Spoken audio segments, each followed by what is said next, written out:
দেশে একের পর এক ভূমিকম্পে শিক্ষার্থীদের মধ্যে আতঙ্ক বেড়ে যাওয়ায় জগন্নাথ বিশ্ববিদ্যালয় আগামী 4 দিনের জন্য বন্ধ ঘোষণা করা হয়েছে। বিশ্ববিদ্যালয় প্রশাসনের জরুরি বৈঠকে রোববার এই সিদ্ধান্ত নেওয়া হয়। উপাচার্য অধ্যাপক রেজাউল করিম জানান, 23 থেকে 27 নভেম্বর পর্যন্ত সব ক্লাস ও পরীক্ষা স্থগিত থাকবে। পাশাপাশি বিশ্ববিদ্যালয়ের ছাত্রীদের সোমবার সকাল 10টার মধ্যে আবাসিক হল ছাড়তে বলা হয়েছে।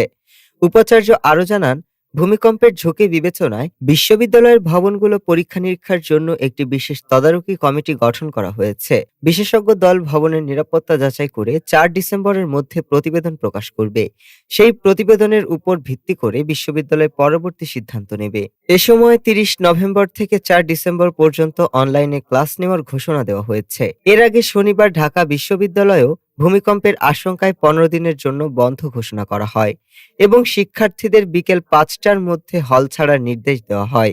দেশের বিভিন্ন এলাকায় 5.7 মাত্রার ভূমিকম্পে অন্তত 10 জন নিহত এবং শতাধিক মানুষ আহত হওয়ার পর শিক্ষা প্রতিষ্ঠানগুলোতে উদ্বেগ তৈরি হয়েছে। পুনরায় ছোট ছোট কম্পন অনুভূত হওয়ায় শিক্ষার্থীরা ক্যাম্পাসে অবস্থানকে ঝুঁকিপূর্ণ বলে মনে করছেন। ডেস্ক রিপোর্ট, আজ বার্তা।